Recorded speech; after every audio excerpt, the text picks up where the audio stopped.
It was the 4th of July, 2022. My girlfriend and I had just moved into a rental house in a small Wisconsin town. Quiet, surrounded by woods. We set up lawn chairs in the backyard that evening to watch fireworks from the fairgrounds a few miles away. Around 9:40 p.m., the sky lit up. You could hear the faint crowd cheers, distant booms, the smell of barbecue in the air.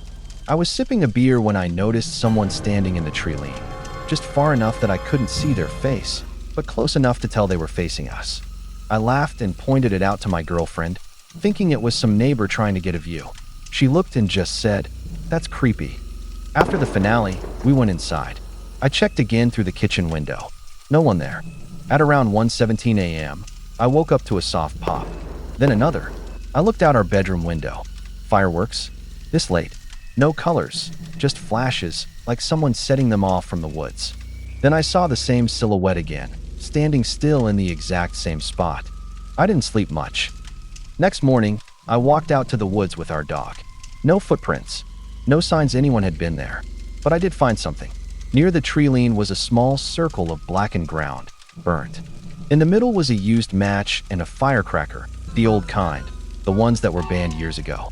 That night, I installed a motion camera facing the woods. Around 2:12 a.m., it sent a notification. I checked the app. Just static. Then a single frame. Someone extremely close to the camera. Half their face blurred, lips pulled into a grin. No timestamp. Just that one shot. I called the police the next morning. They brushed it off, said it was probably a prank. We left 2 weeks later. I haven't celebrated the 4th since. The 4th of July, 2021, was hotter than usual in northern Illinois. Humid, sticky. You could smell grill smoke and sulfur from morning till midnight. I was house-sitting for my aunt while she visited family in Arizona. She lives in one of those quiet suburban neighborhoods where every house looks like it came off an assembly line. Around 9:15 p.m., fireworks were going off in every direction. I was on the back patio with a beer, feet up, watching red and green flashes light up the sky over rooftops. I remember thinking how peaceful it was, despite the noise. Around 10:30, I came inside, showered, and settled on the couch to watch a movie. At 11:03 p.m., there was a thud. Not like a firework. This was closer, heavier, like someone had dropped something on the porch. I paused the movie, waited. Nothing. At 11:07 p.m., the doorbell rang. Once. Then again. I got up, looked through the peephole. No one.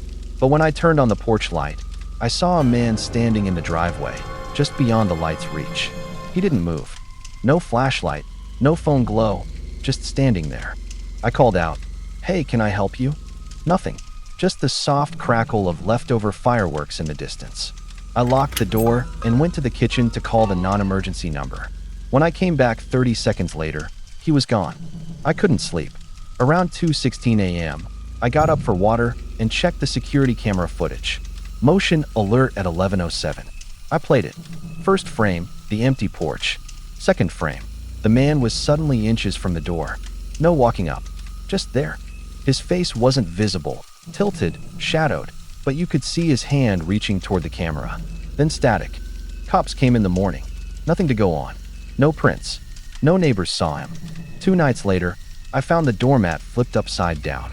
I hadn't touched it. Underneath was a strip of paper, folded once. It just said, "You waited too long." On the 4th of July, 2019, I was working the night shift at a 24-hour convenience store just off Route 10 in rural Pennsylvania. I hated that job, but I'd taken it to pay off student loans. Most nights were dead quiet after 10 p.m., except holidays, when drunk locals would stumble in for cigarettes or snacks after backyard parties. At around 11:38 p.m., a guy came in, mid-40s maybe, buzzed haircut, wearing a dirt-stained USA tank top. He smelled like gasoline and burnt meat. He didn't say anything at first, just walked straight to the back, where the coolers are.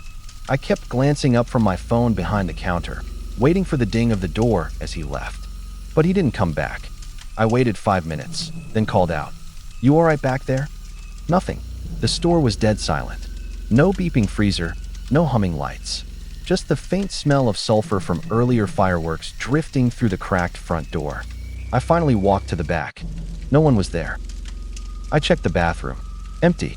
The storage room. Locked. The back exit door was shut tight, alarm still armed. But I swear on everything, he never left. At midnight, the door ding began. I looked up expecting someone new, but it was him.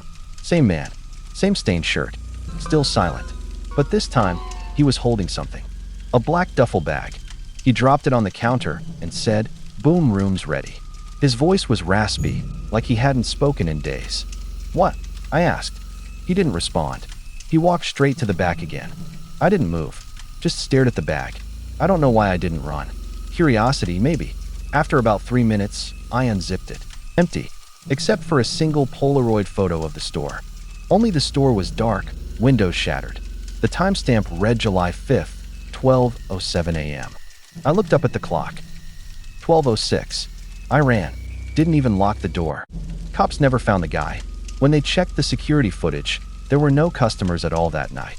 Just me, staring at something off camera. Talking to no one.